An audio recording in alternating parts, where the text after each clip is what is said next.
Hey guys, welcome back to my channel and happy new year. Thank you so much for joining me again in this new year. I am super excited. I feel very good energy about this year. I'm not going to jinx it, but I do. Today's video is not a beauty video, it's more of a lifestyle video. I'm going to show you what I do to prepare for the new year because I am quite a control freak. I like to plan everything I do. So a new year is just like so exciting for me because I get to like have new ideas, new plans, new boards, new everything. So I'm really excited to film this actually. So basically I'm just going to help you be that girl, you know, the girl that has everything in order, has everything in check, knows what they're doing, is driven, has a plan, just everything, exactly what I do. So yeah, I've been seeing everyone do like their vision boards and that's what's kind of inspired me to film this video. I would like to say I'm the queen of doing them because like the energy I feel when I do it and like it just sets up your year so nicely. Every time I've done one, like ever since I've started doing them, my years have just gone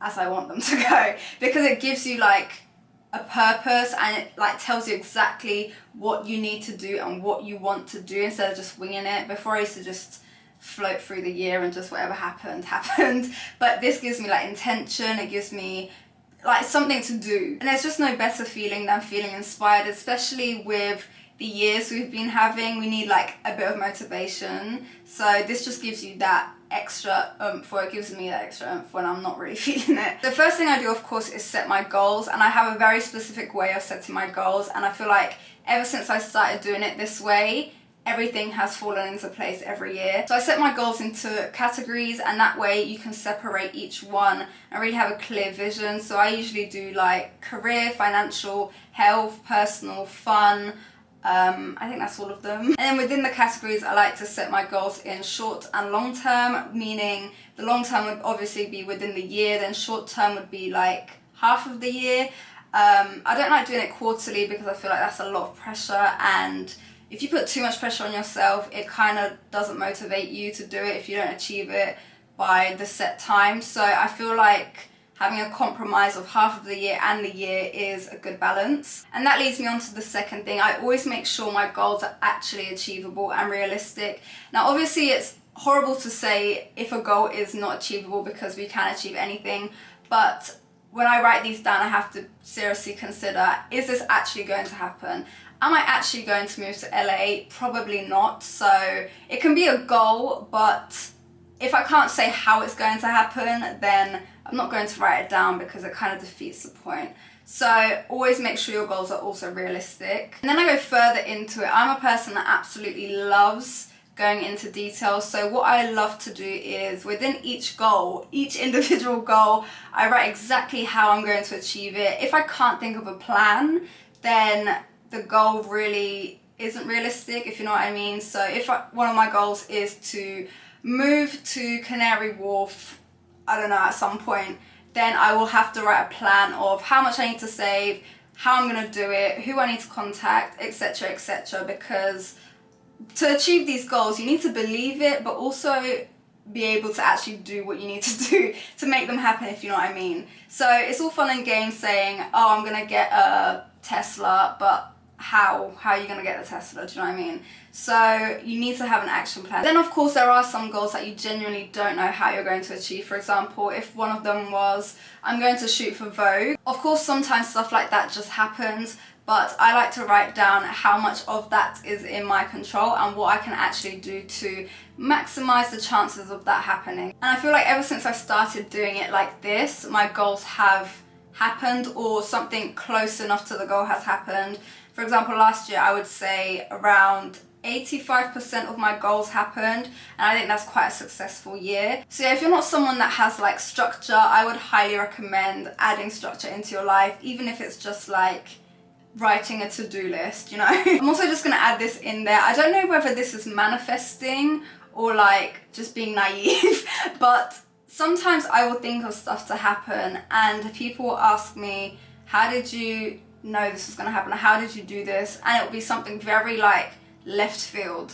And then it happens and I genuinely can't explain how I thought of it to happen. Like I don't know what it is, but I just genuinely believe some things are going to happen. Like in my heart of hearts, I know it's going to happen. It's not like I have to convince myself it's going to happen, but I just have a little bit of doubt in my head. No, I genuinely People call me naive for thinking like this, but I literally go in so blindly and I know it's going to happen. So I think a main thing is believing in yourself, believing in everything around you, and just knowing what is destined for you and just trusting that. But anyway, that piece of information done. The next thing I love to do on the organization side of things is have a planner. So I have this lovely daily planner. It says Rise and Shine. It's got my name on the bottom and the year. It's from Papier, I think that's how you say it. I just love personalized books, and this one is the one that spoke to me this year.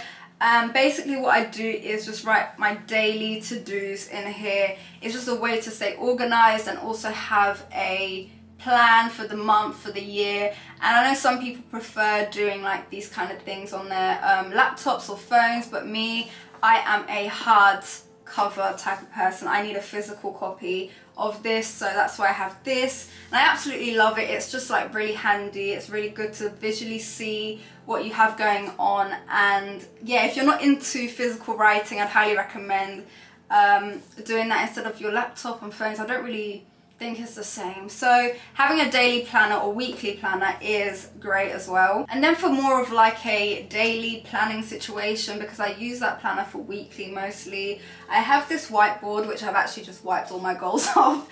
I have this whiteboard to write down what I need to do in the day, so I can just look at it. It's on my wall, and it just kind of reminds me to do stuff. You don't need a whiteboard, but I think it's just a great little touch. For example, if you need to make like a phone call, just write on the whiteboard. It's on the wall, it reminds you, and that's kind of my thought process. But it's not a need. Like the planner, I would say, is a must. The whiteboard, not so much, but that's just what I do. Now the next thing is one I would say is more of a treat yourself, but for me it's become a necessity, and that is the iPad. I recently got the iPad because I needed it for many reasons actually. I needed something between a laptop and a phone for meetings. I needed something that I can physically write on that was digital so I can send it. I needed something that was just like, it's just honestly, if you're thinking about getting an iPad, please do, because it's been such a great addition to my life and like my structure and routine, and I genuinely can't live without it. I got the pen as well for writing, so if I need to sign anything or like draw a design or something, it's just really easy. So I think this is like the best, one of my best investments since, I don't know. It's just been a great addition. I'm someone that gets really random ideas at the most random times, so I use this as a notebook as well. I use it for pretty much everything. I use it more than my laptop nowadays, so I think it's genuinely like worth every penny. I got the iPad Air and I think it's just like a lovely thing to have. I was very skeptical about iPads because it's just like, why do I need it if I have a phone? And if I needed something to write down, I would just get a laptop, you know? So yeah, I'm just like really happy with this purchase, and it's just made my life so great. Mind you, it's not a must again. You can use a normal notebook. It's not like the end of the world if you don't have an iPad, but for me, it's made a very big difference. And then the part I love to do the most is create my vision board. I think that's the part everyone is enjoying right now. I'm going to show you how I create mine and how you can create yours, and what I do when I'm creating mine. I love to set my vision board as my wallpaper on my laptop, my iPad and my phone, because then subconsciously I'm looking at my goals. Even if I'm not actually processing what I'm looking at, it's just always there when I'm unlocking my phone. Unlocking my laptop is kind of like a reminder for your goals. So to create my vision board, I use my iPad, but you can use your laptop or your phone even, but the iPad is just like a nice size screen to do this on. So what I do to create my mood boards is I firstly go onto Canva, which is like my favorite site. It's like Photoshop but for dummies. Then after that I just go on Pinterest and look at my goals and think of images that remind me of my goals. Now for this part, I don't actually look for aesthetically pleasing pictures. What I do is I look for pictures that remind me of my goal and speak out to me the most. I don't really care what it looks like, because the goal isn't for it to be a nice wallpaper, it's for it to serve a purpose of reminding me of my goals and subconsciously being there in my mind. So I'm not really into the whole aesthetically matching whole vibe. And then I just save them onto a board and then download them onto my iPad. And then on Canva for my board, I like to have the titles on the board as well, so like finance, career, etc.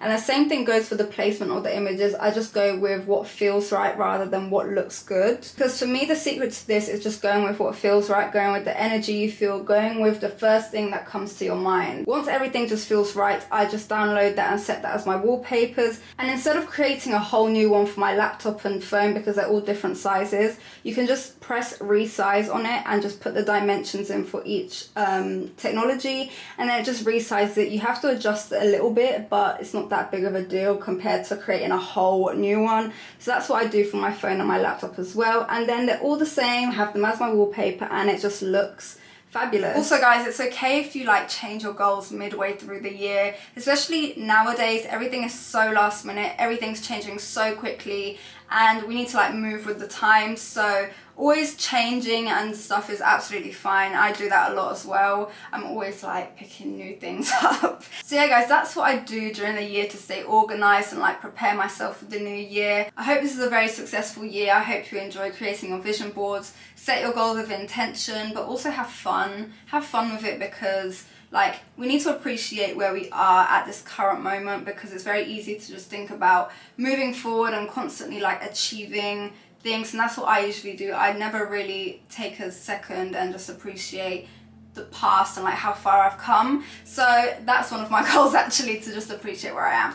But yeah, we need to just take a minute and just look around us and look at what we've done already. I hope this sets us all up for a lovely year, and I can't wait to see what this year brings. I hope we're all feeling optimistic, because we need that right now. We really do need to have like a positive attitude and just like remind each other that we're all in this together, and we've all got each other in this. We're just moving with the flow and just doing as much as we can. So yeah, I hope we have a fantastic year this year, and I will see you guys in my next video.